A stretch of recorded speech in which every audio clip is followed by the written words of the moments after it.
یہ علم خیبر میں نبی نے علی کو دیا، لیکن منیت کی منزل پر یہی علم حسین ابن علی نے منیت کی منزل پر ابو الفضل کو دیا۔ تو یہ علم جو ابو الفضل کے ہاتھوں میں آیا یہ علم حسین کہلایا، یہ علم حسین کہلایا۔ حسینیت کا علم کسی جغرافیے کا محتاج نہیں، ہر آزاد ملک میں حسینیت کا علم لہرا رہا ہے۔ پرمیشن نہیں لینی پڑتی، پرمٹ نہیں لینا پڑتا، اجازت نہیں لینا پڑتی۔ آزاد مملکتیں حسینیت کے علم کو لہرا کے سر بلند کرتی ہیں، لیکن جو بادشاہ زدہ لوگ ہوتے ہیں وہ علم اٹھانے کے لیے کہتے ہیں کہ پرمیشن لاؤ، وہ علم اٹھانے کے لیے کہتے ہیں کہ پرمٹ لاؤ، وہ علم اٹھانے کے لیے کہتے ہیں اجازت نامے لاؤ۔ سنو، نہ کل ہم بادشاہ پرست تھے نہ آج ہم بادشاہ پرست ہیں۔ بادشاہ پرست کل بھی خطرے میں تھے، بادشاہ پرست آج بھی خطرے میں ہیں۔ حسینیت کل بھی خطرے میں نہیں تھی، حسینیت آج بھی خطرے میں نہیں ہے، اس لیے کہ حسینیت کا دوسرا نام اسلام ہے۔ بادشاہ اگر اسلام کا نام لیتا ہے تو کہتا ہے اسلام خطرے میں ہے، لیکن جو حسینیت کا علم اٹھاتا ہے وہ یہ نعرہ بلند نہیں کرتا کہ اسلام خطرے میں ہے۔ عزیزوں، دراصل اسلام خطرے میں نہیں، ہر دور میں جب بادشاہ خطرے میں ہوتا ہے تو وہ یہ غوغا بلند کرتا ہے کہ اسلام خطرے میں ہے۔ تو ہمارا مشورہ یہ ہے کہ اگر بادشاہ اسلام کے پرچم کو بلند کرے، حسینیت کے علم کو بلند کرے، تو وہ بھی خطرے سے باہر نکل جائے۔ خطرے سے باہر۔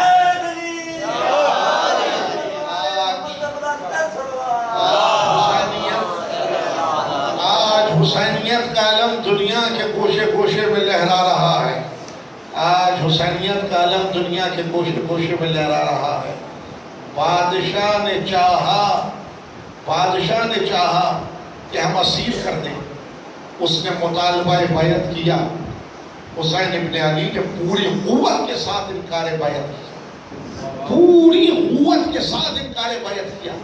سنو، تنہا حسین سے بیعت کا مطالبہ نہیں تھا، 4 بڑی شخصیتوں کے بیٹے موجود تھے، لیکن تنہا حسین ابن علی نے قیام کیا۔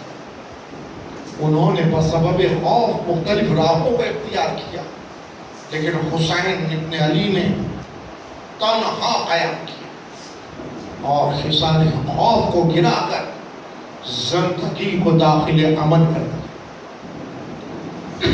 زندگی کو داخل امن کر دیا۔ آخری مکالمہ سنو، آج بھی دنیا حصار خوف میں قید ہے، دنیا امن کی تلاش میں ہے، دنیا امن کی تلاش میں۔ نسخہ ہم بتا رہے ہیں کہ جب دنیا حسین حسین کی صدا دینا سیکھ لے گی تو حصار خوف کو گرا کر داخل امن ہو جائے گی، حصار خوف کو گرا کر داخل امن ہو جائے گی۔ حسین پوری قوت کے ساتھ چلے، حسین اعلان کے ساتھ چلے، رات کی تاریکی میں نہیں، دن کے اجالے میں چلے، دن کے اجالے میں چلے۔ جو رات گزری وہ حسین نے نانا کے مزار، ماں کی لہر، بھائی کی قبر سے رخصت ہونے کے لیے مختص کی۔ جب نصف شب گزری تو حسین ابن علی خیمے سے نکلے اور آہستہ آہستہ نانا کے مزار کی جانب چلے، نانا کے مزار کی جانب چلے۔ یعنی کل جو شب گزری حسین ابن علی آہستہ آہستہ نانا کے مزار کی جانب چلے اور یہ کہتے ہوئے چلے، نانا حسین مدینہ چھوڑ رہا ہے، نانا حسین مدینہ چھوڑ رہا ہے۔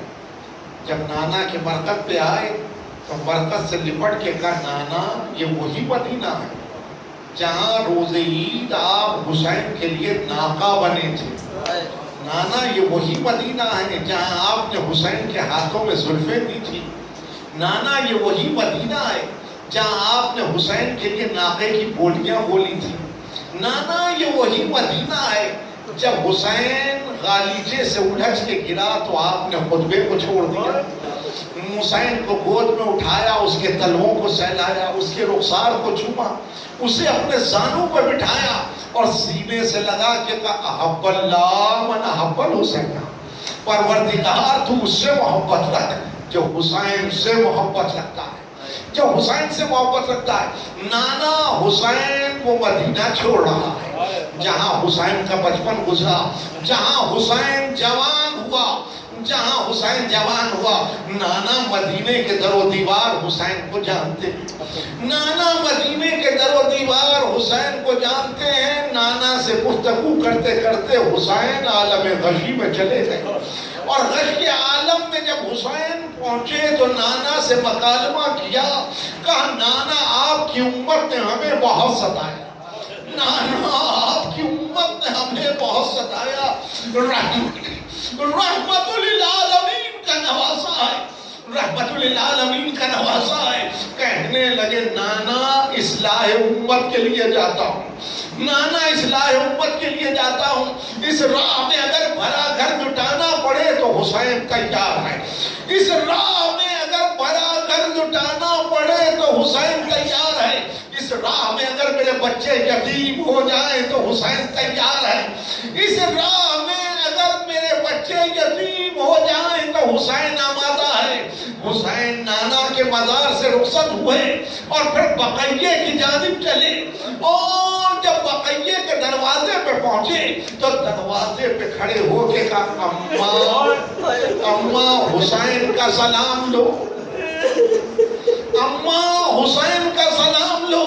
جب جواب سلام نہیں آیا تو حسین یہ کہہ کے بیٹھ گئے اماں حسین بھولا نہیں ہے، اماں حسین بھولا نہیں ہے وہ منظر جب بندے کفن ٹوٹے تھے اور آپ نے سینے سے لگا لیا تھا.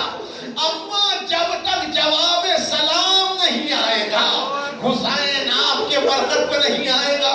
ایک مرتبہ مرقد زہرا سے صدا آئی السلام علیکہ یا غریبہ ہو، السلام علیکہ یا مظلومہ ہو. اے غریب ماں کے غریب بیٹے، اے مظلوم ماں کے مظلوم بیٹے، تجھ پہ بھی میرا سلام.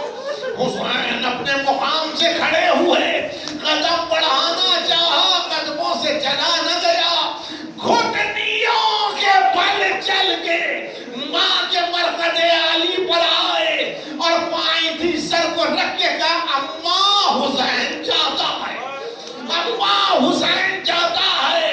مرقد زہرا سے صدا آئی حسین تنہا نہیں جانے دوں گی، یہ ماں تمہارے ساتھ ساتھ ہے، یہ ماں تمہارے ساتھ ساتھ ہے. ماں کی لہر سے رخصت ہوئے، بھائی کی قبر پہ آ کے سلام آخر کہا. بس عزیزو یہاں سے سنو، آج 28ویں رجب ہے، 28ویں رجب سن 60 ہجری، آفتاب چڑھ رہا تھا، سواریاں لالا کے بٹھائی جا رہی تھی، سامان رسد لادا جا رہا تھا، قناتیں کھینچی جا رہی تھی، ہاں ناخوں پر ہودگیں کسی جا رہی تھی، ناخوں پر محملیں کسی جا رہی تھی. راوی کہتا ہے اس عالم میں نے دیکھا ایک ایک بیوی بیت الشرف سے باہر نکلی، اپنے وارث کے ساتھ نکلی.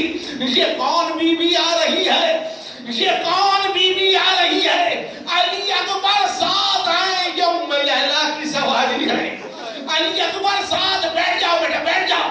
یہ کس کی سواری ہے؟ علی اکبر ساتھ ہیں، یہ ام لیلا کی سواری ہے. یہ کون کس کی سواری آئی؟ یہ قاسم ابن حسن ساتھ ہے، یہ ام فروا کی سواری ہے. راوی کہتا ہے ایک مقام ایسا دیکھا کہ کوئی ادھر دوڑ رہا تھا، کوئی ادھر دوڑ رہا تھا. راوی کہتا میں نے دیکھا ابو الفضل نے قبضہ تلوار پہ ہاتھ رکھا اور ہاتھ رکھ کے کہا کوئی پاک پر نظر نہ آئے، کوئی کوٹھے پہ نظر نہ آئے. ایک مرتبہ تلوار کو میدان سے باہر نکالا، آسمان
تسلیم بجا لائے، جھک کے سلام کیا، کہنے لگے آقا کیا نقارۂ کوج بجایا جائے؟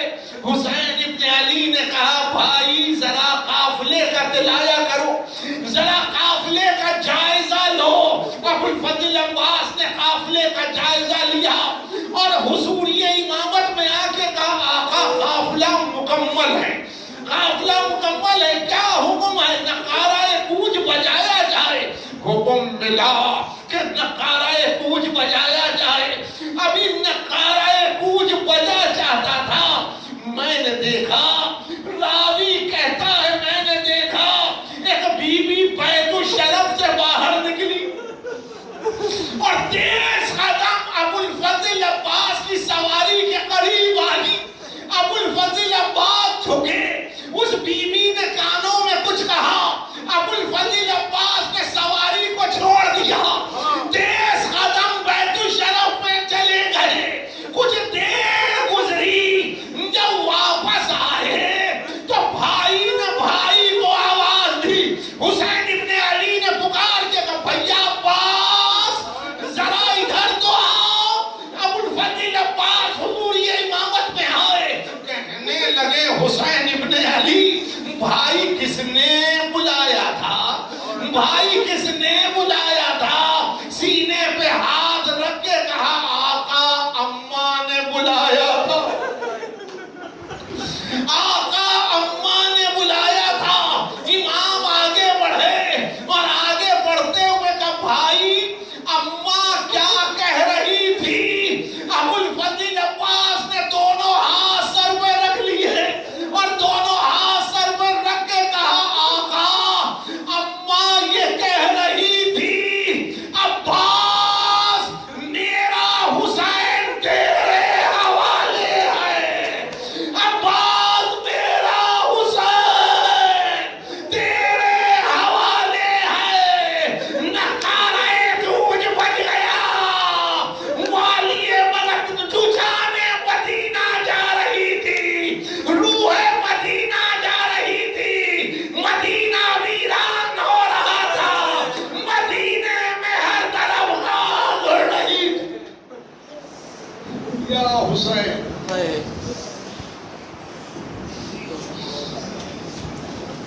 یا حسین یا حسین